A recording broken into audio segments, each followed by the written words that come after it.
De façon occulte, encore une fois, mais de façon claire, nette, républicaine. C'est clair, net et républicain. Le système a surtout permis à l'entreprise de bâtir depuis son siège du quartier de la Défense un colossal empire d'argent, principalement sur le dos d'un continent, l'Afrique. L'Afrique, le long des côtes du golfe de Guinée, c'est le précaré historique d'Elf. Elle représente les 2/3 de la production de la compagnie, au large du Gabon, du Cameroun, de l'Angola, du Nigeria, du Congo.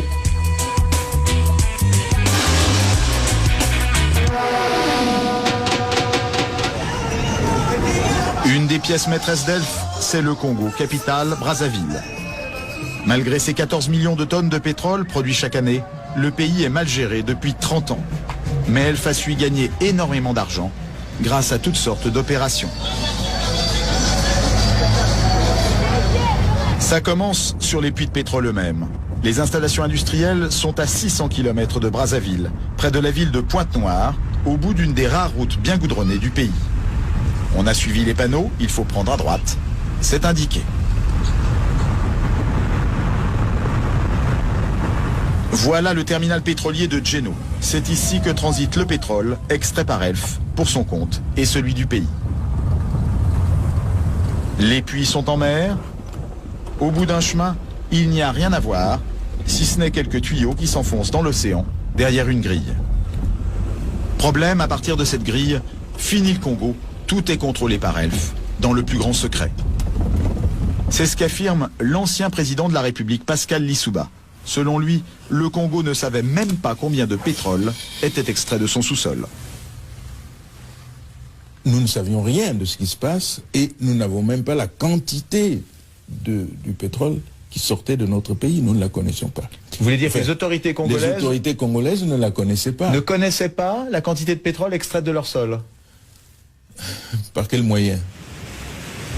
Pour le savoir, il aurait fallu que les Congolais puissent se rendre ici, sur cette bouée qu'on devine plus qu'on ne la voit. Loin des regards, c'est là que les pétroliers viennent charger le pétrole. Seulement voilà, les navires sont Elf, les employés sont Elf, les chiffres sont donnés par Elf, et les autorités du Congo assurent qu'elles n'ont pas les moyens d'aller vérifier. Gilbert Songuissa a dirigé pendant plusieurs années les services de contrôle pour le ministère des Pétroles. Selon lui, c'était mission impossible, ou presque. Pour aller contrôler, naturellement, il faut faire appel aux moyens des compagnies pétrolières. C'est-à-dire que vous-même, est-ce que vous aviez vos propres bateaux, vos propres hélicoptères pour pouvoir aller sur les plateformes? Non, pas du tout. Vous aviez combien de bateaux? Je vous ai dit pas du tout, donc 0 bateau. Même pas une pirogue. Au large de ces plages, des quantités de pétrole importantes auraient ainsi été acheminées sans que les officiels congolais n'en soient mis au courant. Parfois même, des navires entiers. Et un pétrolier de 100 000 tonnes, cela représente près de 100 millions de francs qui échappent aux caisses du pays.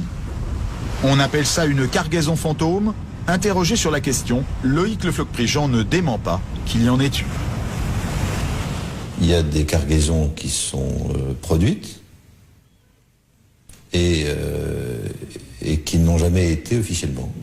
Voilà. Alors, c'est des choses qui sont arrivées, bien sûr, dans le passé, quand les dispositifs de comptage n'étaient pas aussi précis que maintenant. Alors, on peut estimer qu'aujourd'hui, les dispositifs de comptage sont précis, du moins dans certains pays. Alors si je prends l'exemple quand même concret des pays africains, et notamment dans les années 70, 80, 90, est-ce que les systèmes de comptage étaient précis? Les systèmes de comptage étaient imprécis. Ces manipulations, les cadres congolais du pétrole s'en doutaient. Mais impossible alors pour eux de poser trop de questions à Elf. Dans sa maison de Brazzaville, nous avons rencontré Saturnin Okabé. Il a été plusieurs fois en prison pour ses idées politiques et a été écarté de la gestion du pays depuis plusieurs années. Mais dans les années 80, il a été un des grands patrons des pétroles congolais. Selon lui, il n'était pas facile de contester ouvertement l'honnêteté d'Elf et des autres compagnies pétrolières.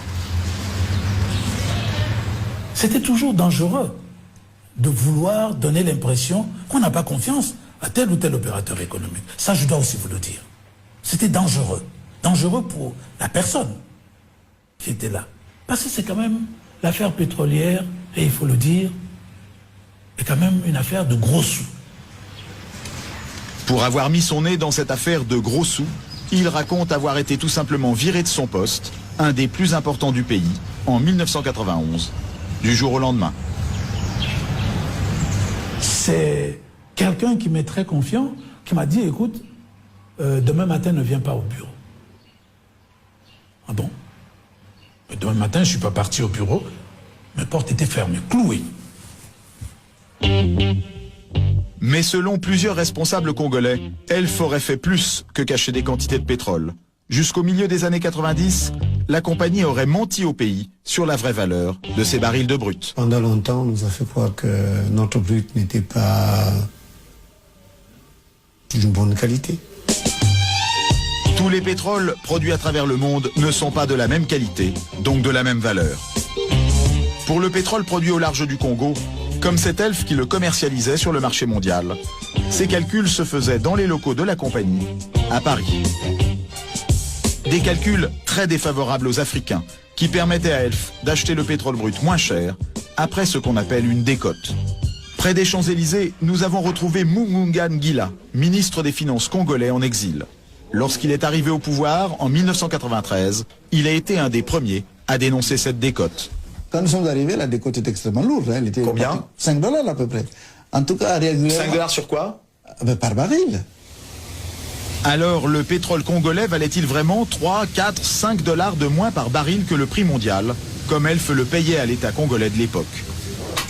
Mugunga Ngila est persuadé que non. Quand les Congolais s'en sont sérieusement préoccupés, Elf a été obligé de remonter ce prix, comme d'un coup de baguette magique. Est-ce qu'à votre connaissance, ça correspondait au prix réel auquel il était vendu in fine sur le marché? Je vous dis que non, puisque nous avons pu ramener la décote de 5 $ à 1,5 $. Ça veut dire que quelque part, il y avait 3,5 $ qui se baladaient. Alors va-t-on nous faire croire que les qualités de ce brut avaient subitement changé? Par quel miracle? Par quel miracle? Nous avons rencontré à Paris Patrick Gantès. Il a été cadre chez Elf pendant 20 ans. Il a été notamment délégué au Congo. Aujourd'hui, il admet que Elf a tiré parti sans complexe de la confiance des Congolais. Là, on a, si vous voulez, à mon avis, utilisé ou, un peu la naïveté, je dirais, des dirigeants des pays hôtes, des producteurs. Et ce n'est pas tout. Selon nos interlocuteurs à Brazzaville, la compagnie locale Elf Congo, dont voici les bureaux, ne payait pas ou peu d'impôts. Elf Congo affirmait gagner très peu d'argent, à la grande surprise de la plupart des responsables du pays. Il y a eu des périodes euphoriques, quand il y a une période de boom pétrolier, où je me souviens dans les années 80, entre 80 et 83, vous avez eu le baril qui était allé parfois jusqu'à 40 $. Et le dollar à cette époque coûtait 10 francs. Donc on ne peut pas dire que c'est petit de l'argent dans un contexte aussi favorable. Mais en revanche, la société présentait dans son bilan un déficit. Eh oui. Eh oui. Difficile à comprendre, venant d'une filiale qui représente entre 12 et 14% de la production d'Elf dans le monde. Pourtant c'est tout simple. Les bénéfices n'étaient pas déclarés au Congo, mais en Suisse ou en France. Une idée qui remonterait au premier directeur financier de la compagnie. On va faire le gain minimum à la filiale, si vous voulez, pour en faire profiter le maximum les structures centrales. En limitant les gains de la filiale, Ouais. Quelles conséquences pour le pays producteur? C'est que l'impôt est moindre, la recette fiscale est moindre. Et ça joue sur des montants importants? Oui. Nous nous sommes confrontés à des difficultés telles que, à certaines périodes, on s'est retrouvé avec des recettes de 10 000 francs ou 7 000 francs par mois. Des recettes? Des recettes pétrolières.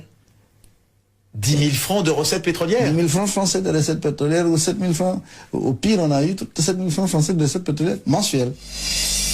Résultat de 30 ans de mauvaise gestion et d'économie pétrolière, le pays est surendetté.